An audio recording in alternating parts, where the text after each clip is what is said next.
Hola, hola. Les saludo con el gusto de siempre. Muchas gracias por la invitación a este Congreso Internacional de Algía 2021.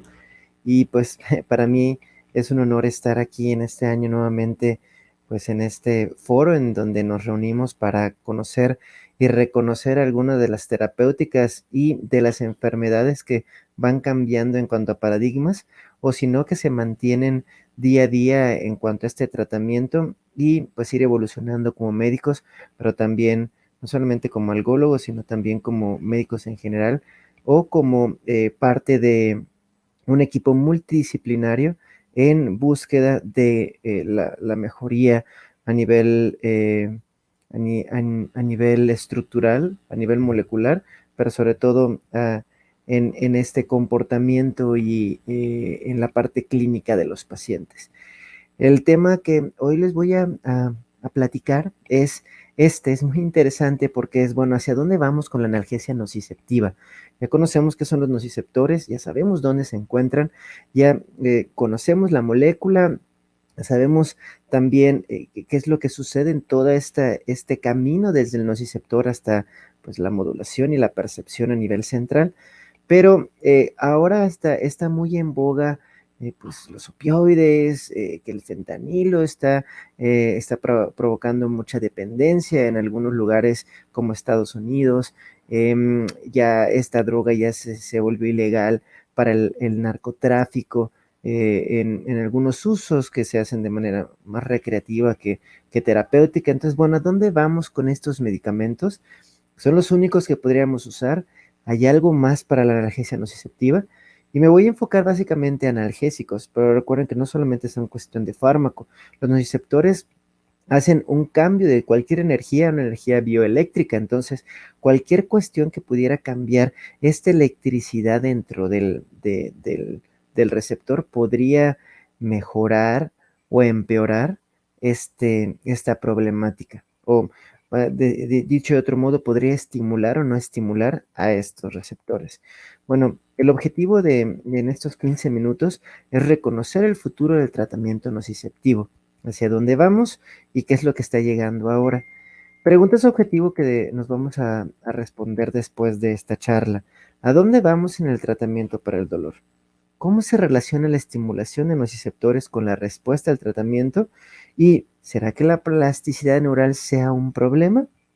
Bueno, para ello, recordar o recordaremos que la interconexión nerviosa se da durante el proceso nociceptivo y el paciente tiene una respuesta en el estado de despierto, ¿sí? El hecho de que nosotros llegáramos a hacer algún bloqueo, ya sea en el estado de despierto o en la conducción nerviosa, no necesariamente tiene que ver con esta respuesta que tiene el nociceptor, porque el nociceptor, pues, tiene un mecanismo en el cual, pues, llega algo que hace efecto en ese en ese receptor y pues va a comenzar la cascada. Que en algún lugar esté bloqueado, eso es otro rollo, pero o que no se pueda representar porque el paciente esté dormido o esté en coma, bueno, también es otro rollo, pero en realidad todo el tiempo que hay un estímulo en algún lugar donde existan los receptores, va a haber pues esta respuesta, al menos a este nivel local, ¿sí? Eh, Todo va cambiando y nos hemos dado cuenta que cambia conforme pasa el tiempo. Los receptores en sí pueden cambiar si nosotros hacemos una manipulación genética, molecular o farmacológica. Por eso es que algunas enfermedades hacen que esos receptores no funcionen muy bien, hablando básicamente de los opioides, ¿sí? Los receptores opioides, que son los receptores todavía hasta el día de hoy que más se relacionan con la analgesia. Si nosotros queremos que tener una analgesia más rápida y una analgesia más profunda, pues vamos a estimular los receptores opioides, con opioides endógenos o exógenos que hagan el efecto durante algún tiempo en estos receptores. Pero sí se ha visto que si nosotros manipulamos de alguna manera estos receptores, pues van a tener una respuesta ya sea mayor o menor, ¿sí? Y también los fármacos con los términos que ya conocemos como es la sumatoria o la sinergia, también funcionan bastante bien para estos receptores, tanto los péptidos opioides dentro de los receptores opioides y los fármacos agonistas o antagonistas. Y por ello, es que nosotros también ya conocemos que si queremos potencializar el efecto de un receptor, pues usamos fármacos que puedan llegar o hacer una analgesia multimodal. En anestesiología, algunas veces ya realizamos tipos de anestesias como son las anestesias libres de opioides para eh, patologías muy específicas, para pacientes muy específicos, y hemos visto que funciona bastante bien. Y en la parte de la genética, pues bueno, conforme va evolucionando y cambiando la producción de las proteínas entre un organismo y su descendencia, pues también van cambiando estos receptores, tanto en su conformación como en su número. Entonces, nosotros vemos básicamente la primera parte, que es la parte periférica. Nociceptores son los receptores que tienen que ver con el estímulo nociceptivo, y acabamos de dejar a un lado lo que son las A beta, porque las A beta tienen que ver con el dolor, pero no tiene que ver con la nocicepción. En la nocicepción vamos a enfocarnos a los polimodales, que son las fibras C, y las fibras de dolor agudo o las fibras A delta, que son las que se estimulan más pues cuando hay las que se estimulan cuando hay un estímulo, ahora sí, perdón la redundancia, doloroso, ¿sí? Porque las otras pues tienen que ver más con la propiocepción, como les comentaba. Y estos receptores opioides están muy relacionados con un sistema que se llama sistema GABA. Nosotros lo conocemos como GABAérgico, ¿sí? Todos los receptores que tienen el dolor, el mu, el delta, el kappa, el OFQN y el ORL, todos estos receptores se relacionan con el sistema GABA. Entonces, cuando el sistema GABA, perdón, se activa, pues va a haber una relación con estos receptores, ¿sí? ¿Cuáles se activan más y cuáles se activan menos? Pues eso depende de la disposición neuroatómica de los receptores, nuevamente de nuestra genética, de la neurogenética, del estrés que podamos tener. Ya hemos visto que los pacientes que están muy estresados pueden tener más respuesta endogénica, ¿sí? A los opioides o a los cambios del sistema GABA. Usamos algún medicamento para una sedación o disminuir la ansiedad y nos puede dar una respuesta también en cuanto al dolor cuando esos medicamentos no están diseñados para ello. Factores externos y también no olvidar la parte de las fibras C que son polimodales y que tienen que ver con la termorregulación. Cuando hay esta cascada, cuando comienza esta cascada, puede suceder algo que se conoce como plasticidad o ganancia. La plasticidad es algo que debemos de tener en cuenta porque puede ocasionarnos ciertas inconsistencias en nuestro tratamiento y problemas si no le damos un tratamiento rápido. Aquí ahora ya no es como antes de, bueno, el dolor está bien, vamos a mantenerlo, el tiempo necesario es para que el paciente no se mueva o la paciente no se mueva, no está mal que sientan dolor después de cierto tratamiento, de cierta intervención. Ya intentamos que eso no suceda. Vamos a bajar el dolor en todos los pacientes. Una, pues por el hecho de que a nadie nos gusta sentir dolor, pero la más importante es para evitar que se forme una plasticidad neural. No solamente dentro del nervio, sino lo que hay alrededor. Dos sistemas están muy relacionados con el sistema nervioso. Uno es el sistema endocrino y el otro es el sistema simpático. También puede haber plasticidad simpática y también plasticidad endocrina. Finalmente, la plasticidad es el cambio que hay conforme pasa el tiempo de un tipo de células que se determina o que podemos nosotros representarla como un fenómeno diferente a lo que previamente tenía como respuesta a un estímulo, ¿sí? Aquí debe existir estas tres etapas, una que sea, hay una activación y se dan cuenta, la primera parte es la transducción, en donde se encuentran los nociceptores, luego hay una autosensibilización o fenómenos de wind-up o a ambos, o sea, puede haber ambos fenómenos, que lo que va a suceder en un principio es que el paciente va a empezar a modularlo de manera, una modulación descendente para evitar este rebase en cuanto a la estimulación que hay en esta zona. Pero posteriormente, conforme exista todavía estos estímulos, lo que va a suceder es que esta modulación, aunque se mantiene, la anatomía del sistema va a empezar a modificarse. Y esto es lo que puede alterar de manera genética la conectividad y pues surgimiento y muertes celulares que hagan que la conformación sea diferente y esto nos puede llevar a dolor persistente de manera patológica, que eso pues ya sabemos que como algólogos nos complica todo, porque ya no hay una respuesta adecuada con los medicamentos que ya sabíamos que iban a hacer efecto previamente. Pero no solamente es esto, habíamos hablado de que también existe el sistema GABA y que el sistema GABA pues está relacionado con el dolor. El sistema GABA tiene mucho que ver con las emociones y muchos relevos que se dan durante este proceso nociceptivo llega a zonas subcorticales que tiene que ver con la emoción. Puede ser en la ínsula, puede ser en la sustancia negra, puede ser en el tálamo. En todos estos lugares se relaciona con el sistema GABA y la respuesta emocional al dolor.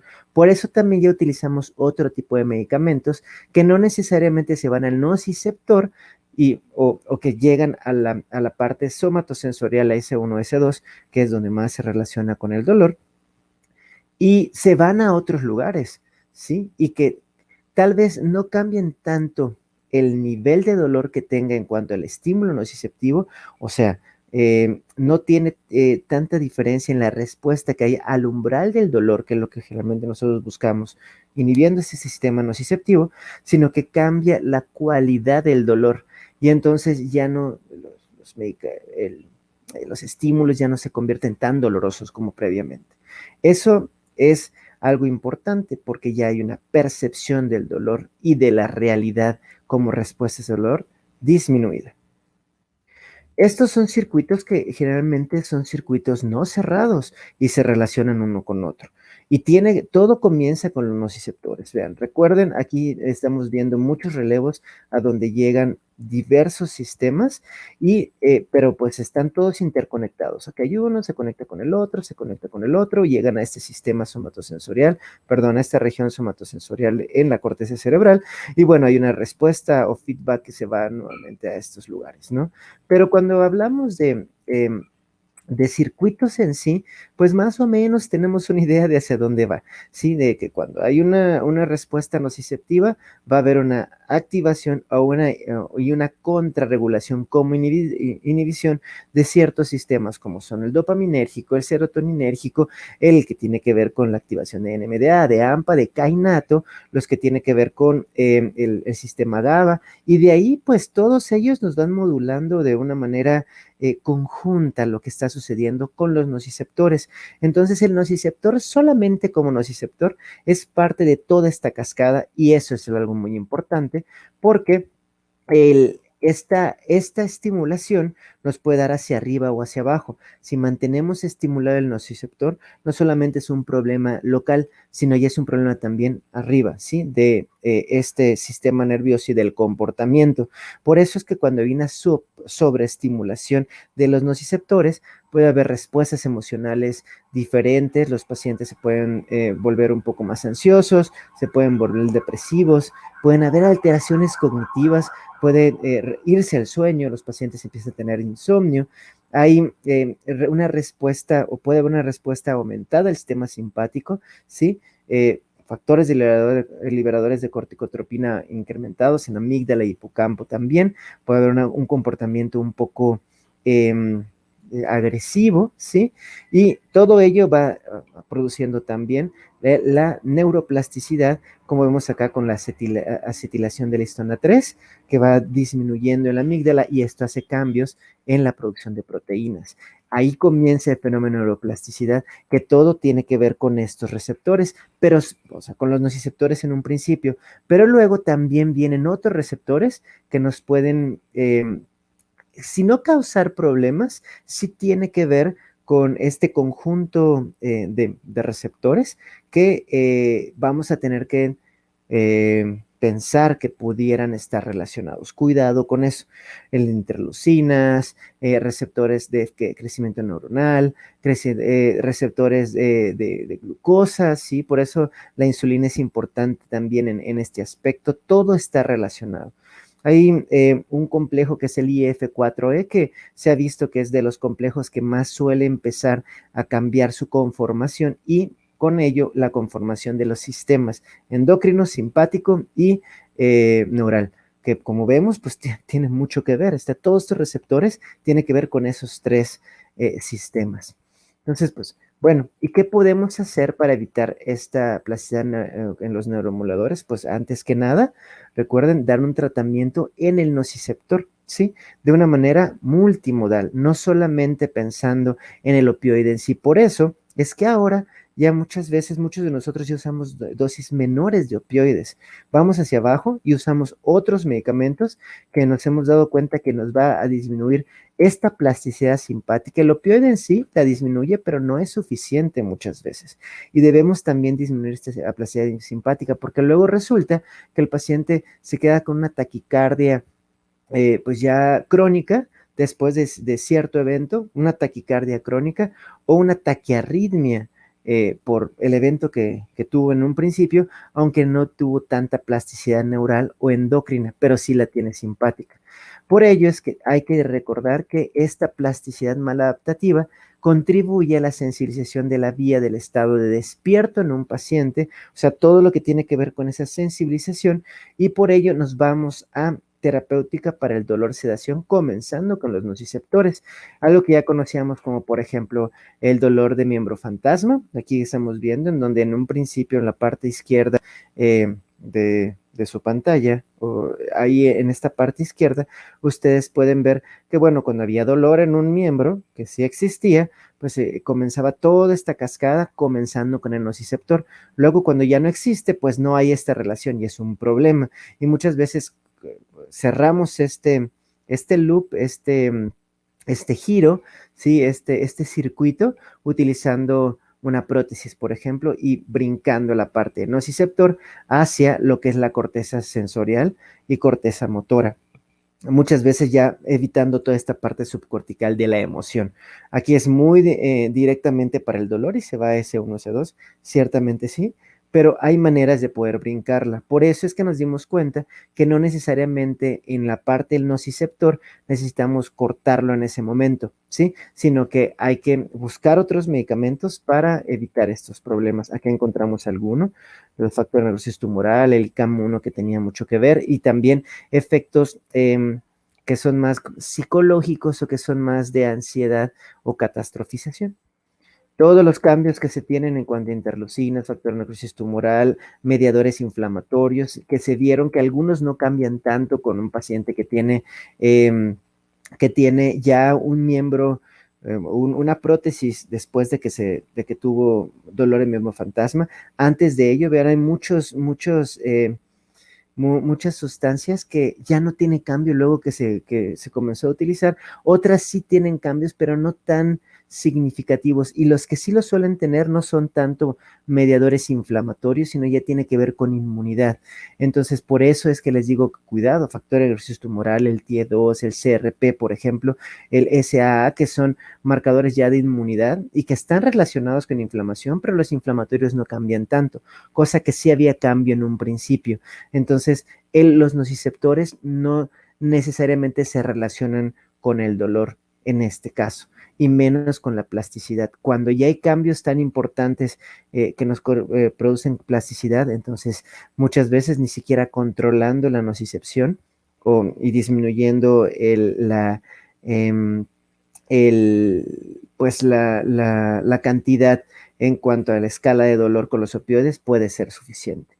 Hemos encontrado también varias dianas que nos pueden provocar hiperalgesia, dolor crónico, y que se dan cuenta, muchos de estas no tienen que ver con los opioides. Yo en este artículo que tuve la oportunidad de colaborar, pues en este artículo encontramos que de las dianas que se van estimulando por nociceptores y que van haciendo cambios en los canales, por ejemplo, a los transportadores, pues realmente medicamentos que cambien el pronóstico son muy pocos que lo pueden hacer. Y de los opioides, lo único que tiene pues evidencia son los receptores opioide mu, ¿sí? Esos son los únicos que son pues, receptores acoplados a proteína G.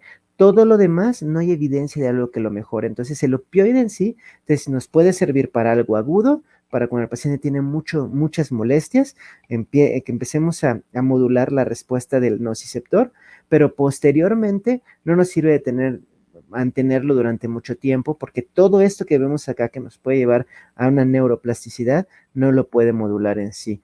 el, el opioide. Y bueno, ya vamos hacia ahí en cuanto al tratamiento médico, el clínico, ya vamos cambiando pues nuestro panorama en cuanto al tratamiento, la terapéutica de dolor en otros contextos como medicina interna, como terapia intensiva, como la cirugía, sí lo estamos haciendo, pues en realidad aquí vemos algunas guías, por ejemplo, en paciente intubado, paciente crítico, en donde se ve que ya hay medicamentos que se piensan para sedación y obviamente ahí también se está pensando, como es un dolor de tipo severo cuando el paciente está intubado y con muchas intervenciones, pues comenzar con opioides para mantenimiento. Y acá les pongo lo que se debe utilizar, por ejemplo, en la terapia intensiva cuando llega el paciente: remifentanilo, fentanilo, sufentanilo, más dexmedetomidina, diazepam, midazolam, por ejemplo, propofol, para tener una sedonalgesia.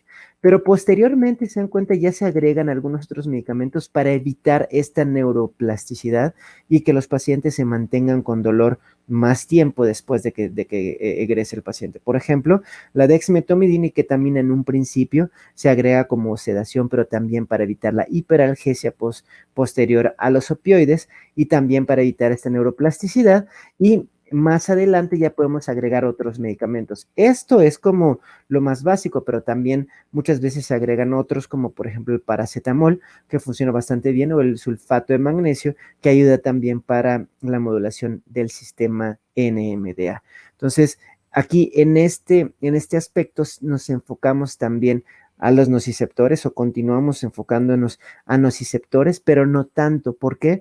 Porque aunque ahí comienza todo el estímulo, el opioide lo puede parar en un momento. Siempre hay que estar ahora pensando en la neuroplasticidad, que es lo que viene. Ahora, no necesariamente, y se dan cuenta ya cada vez, al menos nosotros algólogos, usamos menos AINE, usamos menos glucocorticoide, usamos menos opioide y nos vamos ya a otros tipos de analgesia para evitar esta neuroplasticidad. Entonces, para concluir, los receptores opioides, o utilizar receptores opioides para analgesia, evitar esta estimulación, sigue estando vigente, aunque esta analgesia se debe sinergizar al antagonizar otros receptores. Hay muchas maneras de lograr un analgesia objetivo. La combinación de los fármacos y o técnicas dependerá de cada caso en particular, y no se deben olvidar, nunca debemos olvidar tres elementos ante la analgesia o para la analgesia: monitorización, para saber dónde estamos parados, ya sea pues con alguna escala que ya esté validada con ANI, por ejemplo, si es un monitor, veamos, numeroso cuantitativo, dar un seguimiento, porque es importante conocer cómo va cambiando la cualidad del dolor durante nuestra intervención y la rapidez en el tratamiento, siempre pensando en evitar este fenómeno de neuroplasticidad, que pues es a donde vamos. Evitar que se cronifique el dolor y que el paciente pues tenga el menor dolor durante una intervención y tampoco pague las consecuencias ante esta estimulación nociceptiva. Bien, pues muchas gracias. Nos vemos a la próxima y es un placer estar aquí con ustedes nuevamente.